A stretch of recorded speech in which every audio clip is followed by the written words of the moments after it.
Hey everybody, welcome back. Thank you so much for joining me today.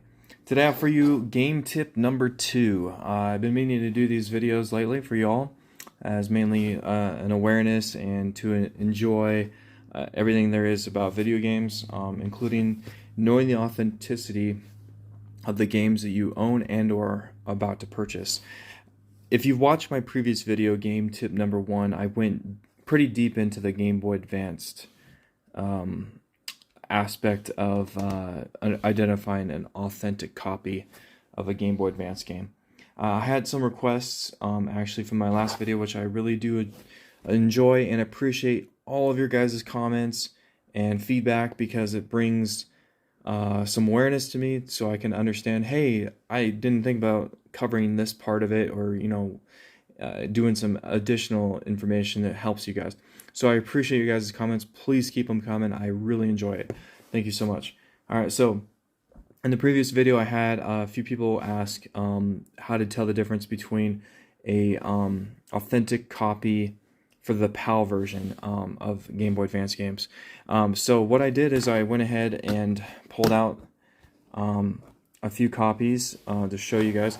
I don't have any bootleg copies here, but these are all authentic. So I'm going to show you how to identify an authentic Game Boy Advance game on other Region platforms, okay? So here we go. Here we have an authentic US copy of Metroid Fusion. Okay, this is Metroid Fusion on the Game Boy Advance. This is an actual legit copy. If you remember from the first video I posted, one of the things to look for, obviously, is the stamp on the actual label. So let's take a look and see if we can spot the stamp on this one. And there we go. There it is right there. 03. You can see that right there. Right there in the light. So 03 is right there. So this is an authentic copy. Without me even ripping this open to show you guys the insides, because I know it's real, but this is a real copy. So that's how you look at the US versions. And of course, to identify that it's US, it would say USA right here at the end. Okay? We're going to move on, and we're going to go to the PAL version. Now, sorry about the handwriting on here. This is someone wrote their name on here long ago, but I picked this up in a lot. Anyways, MotoGP here for the Game Boy Advance, which works great on your Game Boy Advance. It still works, even though it's a PAL version. Obvious sign that it's an authentic PAL version. You have the CE on here, which is the rating system, and then of course you have right here it says EUR, which means Europe, right? Now let's see if they have the stamps on European versions, right? So let's take a look and see if we spot a stamp, and there you go. There it is right there. Plain as day. 09 right there. Can't see it like this? Well, you can kind of see it a little bit. But once you get that perfect light on there, 09 pops out instantly. So there you go. So this is an authentic copy of MotoGP on the Game Boy Advance. Alright? For the European version. And now I actually went one step further, and I actually pulled out one of my Japanese copies. So this is The Legend of Zelda Link's Awakening, Hero Four Swords. Pretty much just it's the same thing as the Link to the Past, but with the Four Swords Adventures. So same thing. Alright, so here you go. You can see right here, JPN, Japan. And then we're going to look for that stamp as well on this one. And there you can see on this lot for this game, it's 00. So there's the stamp right there. You can see it pretty clear as day. This one's pretty dirty and marked up, but hey, you can still see the stamp just as good. So what I'm going to do is I'm going to open these two up real quick and show you the circuit boards and show you that they are authentic, okay? So I'm going to do a quick jump cut here, and I'm going to fast forward, and I'm going to open these up real quick so you guys can see. Okay, so there you go. I got the screws off. Take off the cover on each copy. And there you go. There's the inside of MotoGP right there. You can see 2001 Nintendo, clear as day. It's definitely the gold circuit board here, so it's real. This is a real copy. There's the back of it there. So yeah, this is a legitimate, authentic copy of MotoGP on the Game Boy Advance for the European version. Okay. And here we have The Four Swords Adventures, Link to the Past. There we go. As you can see there, clear as day, 2001 Nintendo. Legit copy, and on the back we should have the 4 gold circuit pieces. There you go. Right there on the back. So a legit copy too, and this actually is a pretty good game too. You know, it's in Japanese, and you can't change the language on this one, which is unfortunate, but good game. So there you go. Those are authentic. I'm going to put these screws back on real quick, do a quick jump cut, and we'll get on into some more games.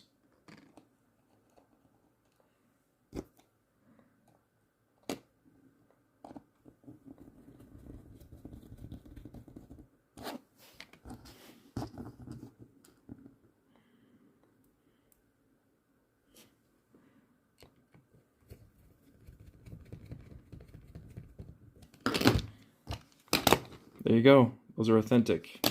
Alright, so we'll put the GBA games back, and then we'll move on to something a little bit different. So here we have Game Boy. Okay?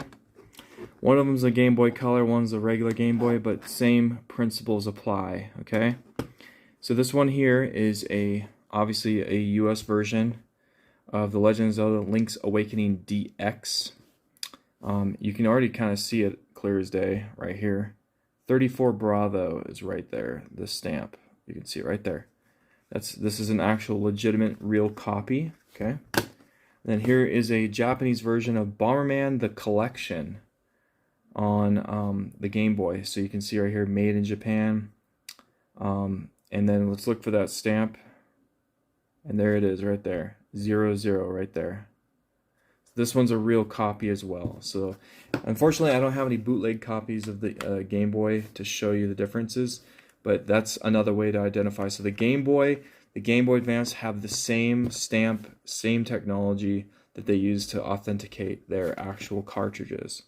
Okay, I'm going to open one of these real quick and just show you the inside. So we'll do Legend of Zelda DX. Okay, here we go.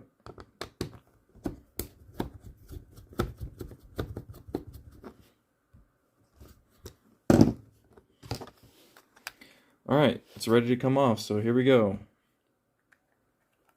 There you go. Authentic. So you can see right here. Where's my... Oh, it's on the back. That's right, they put it on the back on this one. 1988. Want to focus? There it goes. 1988 Nintendo. And there's the 4 gold prongs there. You can see this one still has its battery inside of it. It actually still works just perfectly. These batteries are actually pretty easy to swap out if you ever had to replace a battery. The battery function on these obviously is for the saving of your games, because back then they didn't have a ROM technology to save the information on there. So they used a watch battery. There you go. This is an authentic copy of The Legend of Zelda Link's Awakening DX. Alright, I'm going to put this back together, and then we'll go on to the actual portion of this video that I wanted to show you guys. Oh, what am I doing? Alright, I'm going to put this back together real quick.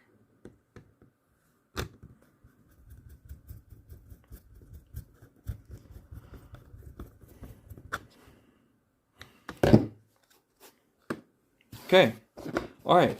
Now we're moving on to something a little bit different, okay?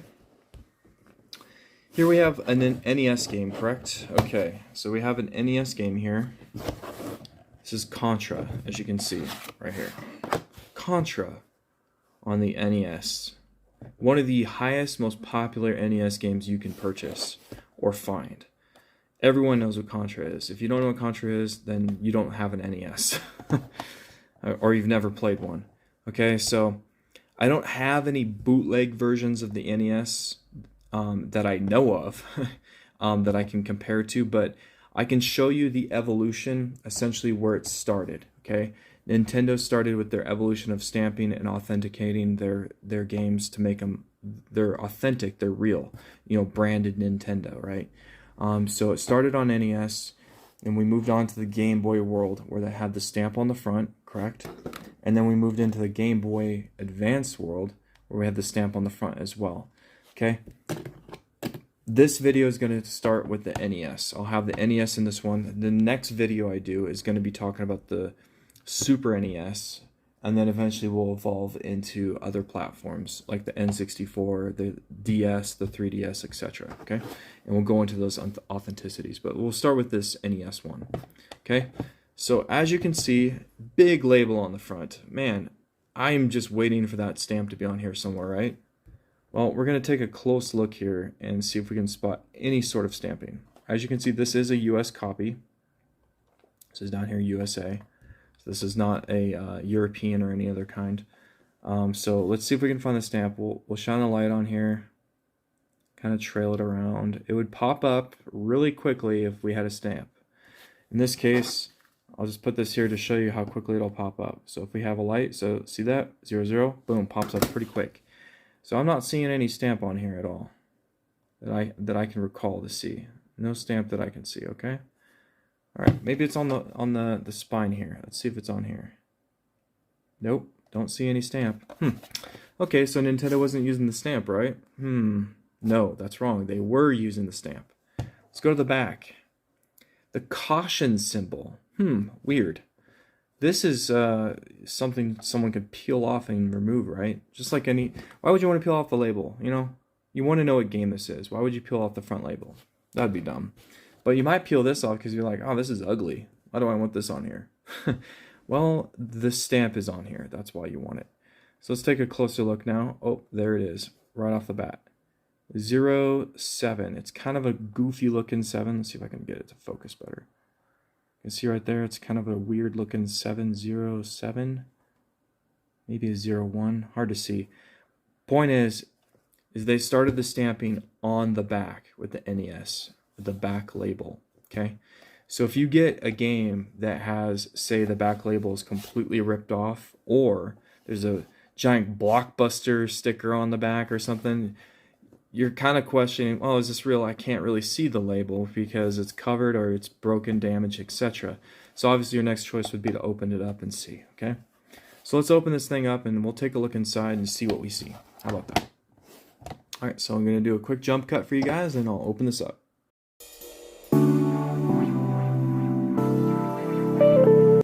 All right, got the screws out. Let's go ahead and open this thing up. So remember, you probably always wondered when you've had these NESs, these hinges right here. Well, these hinges are actually what holds the cartridge together. So what you got to do is you got to slide it forward like this and then get it off the hinge. There you go. You got your cartridge inside, or your motherboard inside. Let's go and take this thing out real quick and take a closer look at it. There you go. 1986 Nintendo. There you go, and there's the chipset that's on there for the old 8-bit technology. See if you can read some of these labels here. NESCT, Japan. See if I recognize any brands. This one doesn't really want to focus too well. Philips, there you go. I don't know if you can see that very well. Philips. You all know who Philips is. They're a very popular electronics company. Well, they made a couple chipsets here for the NES, as you can see. So Philips, look at that. Crazy. And it says on here NES ROM, but if you actually, there's a website you can look up these numbers on these chips and it'll tell you who made them. It's kind of a cool little database that they put together. But there you go. This is an authentic copy of Contra on the NES.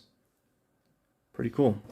All right, so that's how you can tell that that one's real. If you lose your label in the back or something, you have to open it up and see. That's how you can verify it. So putting this thing back is a little tricky. You would think you'd want to put it back with the back label first, but it's actually the front one you want to use. So chips go down, facing downward like such, and they go into these grooves right here like this. Slide right into these grooves, just like that, and it fits right inside of those grooves like that. You can see how it's like perfectly cut just for it, just like that. And you take the front label or the back label, or the back, whatever you want to call it, of the cartridge. And remember, you got the hinges. So you slide it just right into those hinges there on each side, like such. And there you go. It goes together just like that. And you're going to put all your screws back, of course. So I'll do a quick fast forward video for you all. So